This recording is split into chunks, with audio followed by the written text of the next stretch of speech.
What's up, guys? It's Eventon here, and I'm actually really excited to bring you my Null Sec exploration fits because I've actually worked on these pretty thoroughly over the last couple months and really trying to optimize them as much as I can. I actually got the initial idea from another content creator that plays Eve named Rushlock. I watched him actually a handful of times over the last couple months, and he seems to do exclusively Null Sec exploration in an Interceptor, in this case the Ares. And I came up with a few different fits. I was trying to find out some ways to optimize it. I actually gave him one of my fits, but even since then, I've actually reviewed it and optimized it even more because there's two things that he seemed to be worried about when I was making my fits, which was the first thing was it has to have sub 2 second align time, which means it is very, very hard for gankers to be able to insta-lock you and get you when you're under 2 second align time. The second thing is that with smart bombers, because being in an interceptor, you are warp bubble immune, so you can actually freely kind of jump from gate to gate and not worried about getting stuck on bubbles. But your pretty much your main threat is going to be smart bombers, and so that's what I took into consideration with all these fits. So all these fits are sub 2 second align time if you follow my instructions and skills and even possible implants towards like the very blingy end. And again, these fits are, I would argue, these are probably the most cookie cutter fits I have, and you have to follow them very closely or else they just simply won't work. So this is one of the few times I will say like the fit has to be pretty much exactly like this or it simply just won't work. And of course, these are very high-end fits, so these are not new bro friendly. These are, I'm assuming all of you guys have maxed out, evasive maneuvering skills. You have very high-end hacking and exploration skills and all that stuff, because that's the only way a lot of this stuff will work. So before we get into like the actual fits, the most important one I would argue is what are smart bombers using them? The rest of the slots don't really matter. There's nothing that can really improve on smart bomb damage that I know of, but we're using the Microwarpdrive here because that's probably one of the more common ones, and this is the most damage they can possibly push, and 90% of the time they are doing EM damage, which is why I'm using the EM smart bomb, is we need to be able to tank 3,000 HP worth of smart bomb damage with one battleship. And I actually do have a couple fits that can actually tank multiple battleships, so up to 2. And so these are like the faction versions, so this is the most they can push. Occasionally, and I find it pretty rare, occasionally you might have someone that's, I guess trying to save a bit of ISK with their investment.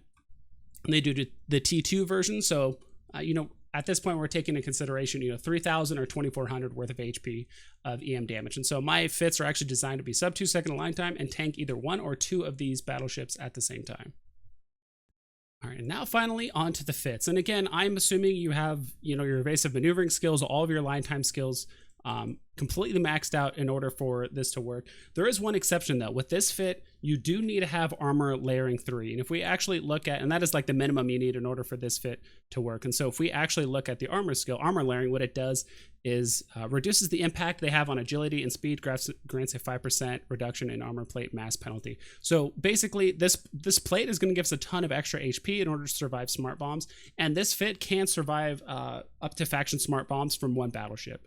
If there happens to be 2 battleships, you're kind of just SOL. They were just prepared, or you just didn't come at the right angle and you are dead. But like I said, I've honestly been doing Null Sec exploration probably about 20 to 25 times, and I've never ran into a smart bomb camp, but there are certain regions that it's just more prevalent than others.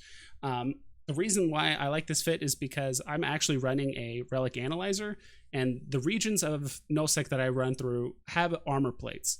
Meaning, and those only spawn in relic sites. And I actually don't bother with a data analyzer because I just noticed the payouts are super, super low. But who knows? Now with the industry update coming out, they actually added some stuff to the data sites that are going to be required for some very high-end industry stuff. So it actually might be worth it to swap this out for the analyzer that allows you to do both relic and data, but those tend to be very expensive.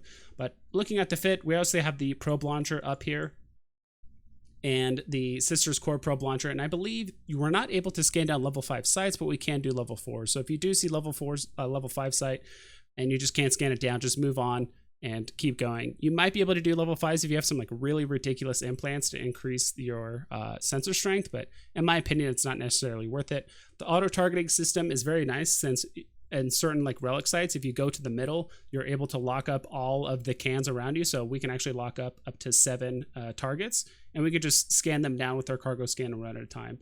The improved cloaking device is just nice to have in case you need it. If you just want to chill out, or if you need to hide for a while, you can have that option. Compact Microwarpdrive is obviously just to get to the cans much quicker. I like using the cargo scanner because there's just some cans that are just not worth your time to hack, especially since if you're really just trying to go as fast as you can from site to site, Me personally, I don't bother hacking anything that's probably like under 3 million. It just really depends, because some of the cans that you can actually get with some of the armor plates, I mean, you can get up to like 60 million in even a level 1 site. So if there is a can that's giving me less than like a couple million or something like that, I tend to crush it, which just means I go up to it, I fail it twice, so that way the site can respawn at a later date. Down here in the low slots, we just have 3 Inertial Stabilizer IIs, as well as an Imperial Navy 200mm steel plate. If you don't have armor layering 3, your align time would be like 2.03 or something like that, so it's not sub 2 seconds. It would take you 3 seconds total. And on the rig slots, we have the small gravity capacitor to increase our scan strength, and the armor pump here to increase our HP overall. I tried thinking about putting in a bulkhead, but we just got more EHP putting it into armor, so I just did that instead. And now we can look at the Explorer 2, but actually this is the fit I spent the most time on, and it honestly doesn't really accomplish much, because this can survive 2 battleship smart bombs, but like one has to be faction and one has to be T2.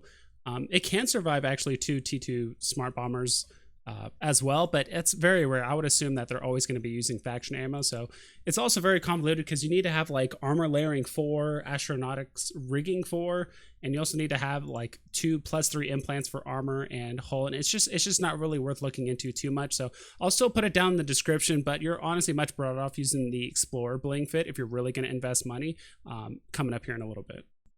All right, and finally on to the bling fit. And now we're spending a lot here, because I had to MacGyver a lot of different things, but in order for this fit to work, we actually are able to survive 2 battleships fully fitted out with faction EM smart bombs.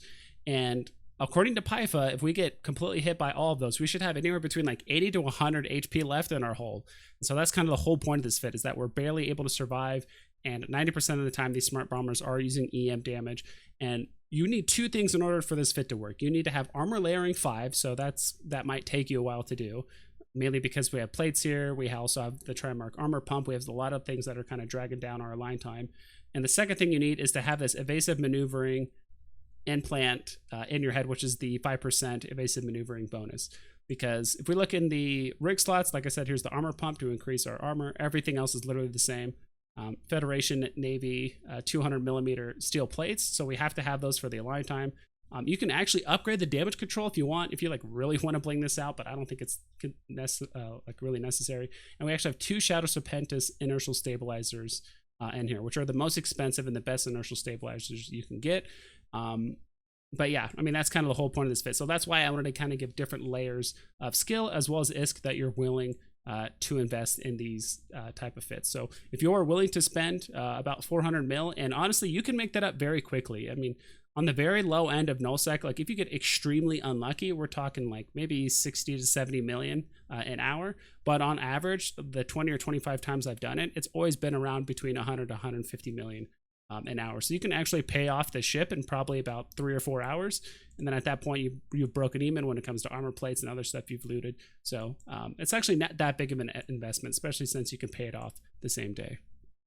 And that's pretty much it, guys. I know it's not very standard of me to do these like very high-end, high-skill fits, but occasionally I do like doing this, and I do like crunching numbers and looking at a fit to see how we can optimize it a bit more, whether it's to make it cheaper, more effective, or hey, maybe if you only add 50 mil more ISK to this fit, you're getting so much more tank, you know, et cetera, et cetera. So if you guys have any questions or comments about the fit, be sure to put those down in the comments below. Don't forget to like and subscribe, and don't forget to fly safe.